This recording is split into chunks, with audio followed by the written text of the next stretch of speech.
Hello বন্ধুরা, আসসালামু আলাইকুম। তো আজকে তোমাদের জন্য কিছু কাজের নমুনা নিয়ে এসেছি।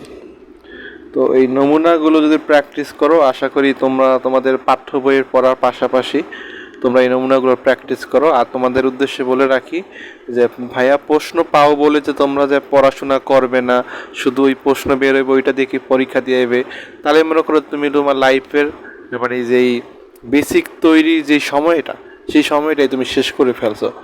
ভবিষ্যতে গিয়ে তোমার খুবই একটা সমস্যার সম্মুখীন হবা তুমি। ঠিক আছে?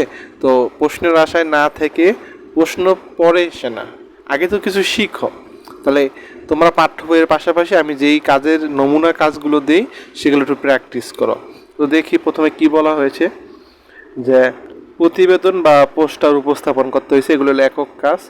তো আমরা বলছে নিম্নোক্ত বিষয়গুলো যে কোনো একটি বিষয় শ্রেণীতে তাৎক্ষণিক লেখার মাধ্যমে বলছে এখানে বিশেষ চাহিদা সম্পন্ন ক্ষেত্রে বিকল্প মাধ্যম, যেমন মৌখিকভাবে। যেমন তুমি যদি বিশেষ চাহিদা সম্পন্ন মানুষ বা শিক্ষার্থী হও, তাহলে সেক্ষেত্রে মৌখিকভাবে। তো প্রতিবেদন তোমার উপস্থাপন করতে হবে। ঠিক আছে? তো সময় হচ্ছে 30 মিনিট। সাপোজ ওইটা লাগবে না, এটা আমরা পড়লাম যে একটা প্রতিবেদন লিখতে হবে বা পোস্টার উপস্থাপন করতে হবে। এখন আসি আমরা কি কি সম্পর্কে। প্রথমটা হচ্ছে আমি বা আমরা কেন নিয়মিত সালাত আদায় করি, সেই সম্পর্কে একটা প্রতিবেদন লিখবা। তারপরে একজন ইমামকে যেসব কারণে আমি সম্মান করি, সেই সম্পর্কে একটা কী লিখবা, প্রতিবেদন লিখবা। জাকাত বন্টনের খাতসমূহ দিয়ে একটি পোস্টার তৈরি করি। তো এই ছিল আমাদের প্রথম একক কাজটা। চলো আমরা এটার সমাধান দেখি এখন। তো দেখো, এই হচ্ছে ক নাম্বারের নমুনার যে সমাধানটা, সেটা প্রথমে এই যে প্রতিবেদন লিখতে বলছে, প্রতিবেদনের বিষয়টা কী ছিল। তো বিষয় বা প্রতিবেদনের শিরোনামটা লিখবা যে আমি বা আমরা কেন সালাদ কি করি করি। তো তো এটা হচ্ছে প্রতিবেদনের বিষয়, আমি বা আমরা কেন সালাত আদায় করি। তারপরে এখানে বলছে যে অনুসন্ধানের ক্ষেত্রে, তো এখানে কিছু বলা আছে, তোমরা একটু সেগুলো পড়বা, আমি একটু পড়ে দিই। সালাত বিষয়ক পাঠ্যপুস্তক অধ্যয়ন, সালাত আদায়কারী, পরিবারের সদস্য, সহপাঠী, শিক্ষক, মসজিদের ইমাম সাহেব এবং ধর্মীয় বিশেষজ্ঞদের সহিত আলোচনা, প্রশ্নোত্তর, কোরআন হাদিসে অধ্যয়ন করি। তো এখানে প্রতিবেদনটা কী করছে, উপস্থাপন করছে। তো এটা আমি আর পড়লাম না, এটা তোমরা আর কি নিজেরা পড়েই আর কি নিজেদের মতো করে লিখতে পারবা। আর এখানে যে লিখছ প্রতিবেদক, তার নামটা লিখবা, তোমার শ্রেণী লিখবা, আর তোমার কী লিখবা, শাখা লিখবা, চাইলে রোল নাম্বারও লিখতে পারো। তো এই ছিল আমাদের প্রথম যেই নমুনা কাজটা, সেটার সমাধান। তো প্রথম নমুনা কাজটা ছিল যে একটা প্রতিবেদন লিখতে হবে।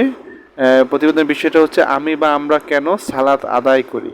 তো এটা ছিল প্রথম প্রশ্নের সমাধানটা। তো আশা করি সবাই বুঝতে পড়লাম না, কারণ এটা সহজে তোমরা এগুলা এমনিভাবে পড়লেই পারবা। যাই হোক, পরেরটা যে দ্বিতীয় প্রতিবেদনটা, সেটা কি, সেটা হচ্ছে সেটাও একটা প্রতিবেদন। সেটা হচ্ছে কি বিষয়ে, যে একজন ইমামের মর্যাদা এবং একজন ইমামকে যেসব কারণে আমি সম্মান করব। মানে একজন ইমামকে আমরা যেসব কারণে বা আমি যেসব কারণে কি করব, সম্মান করব, সেই সম্পর্কে লিখছে। তো এটা তো সহজেই আমার আগের নমুনা প্রশ্ন, আমি এই সম্পর্কিত একটা প্রশ্ন দিয়েছি। এগুলা আসার মতো প্রশ্ন, তোমরা দেখতে পারো। মেন বইটা পড়ে তারপরে এগুলো সমাধান করবা একটু।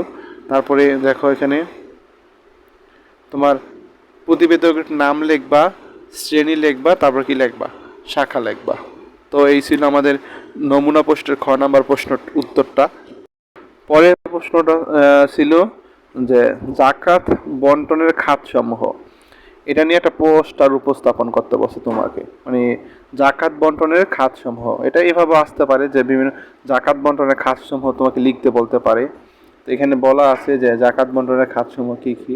প্রথমে বলা আছে ফকির, মিসকিন, তারপরে জাকাত আদায়ের কর্মচারী, ঋণগ্রস্ত ব্যক্তি, তারপরে বলছে কৃত কৃতদাস।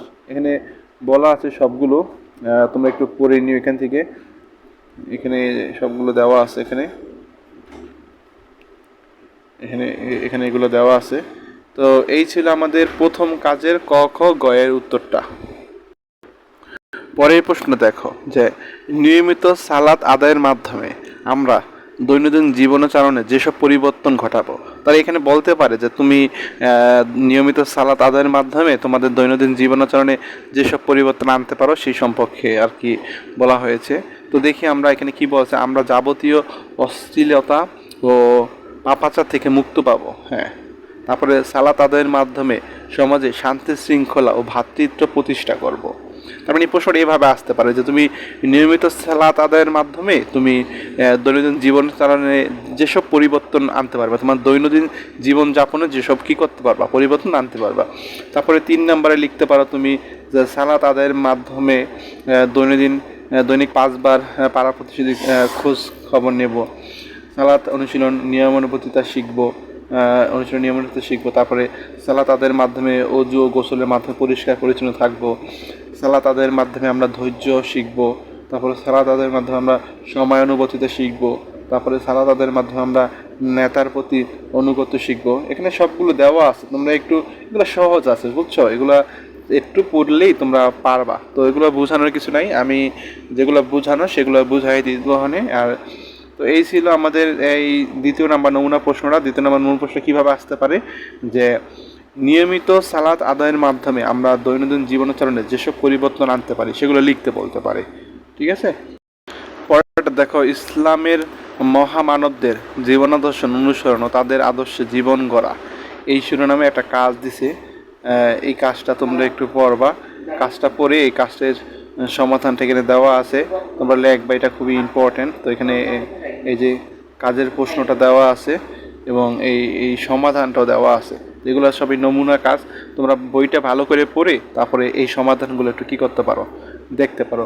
আরও কিছু কিছু গুরুত্বপূর্ণ আমি তোমাদের জন্য কাজ নিয়ে আসবো। তো চ্যানেলটিকে সাবস্ক্রাইব করে রাখো এবং তোমরা যাতে সবার প্রথমে আমার চ্যানেল থেকে তোমাদের যে প্রশ্নটা সেটা পাও এবং সেটা একটা যেই একটা নির্ভুল সমাধান সেটা আমি দেওয়ার চেষ্টা করব।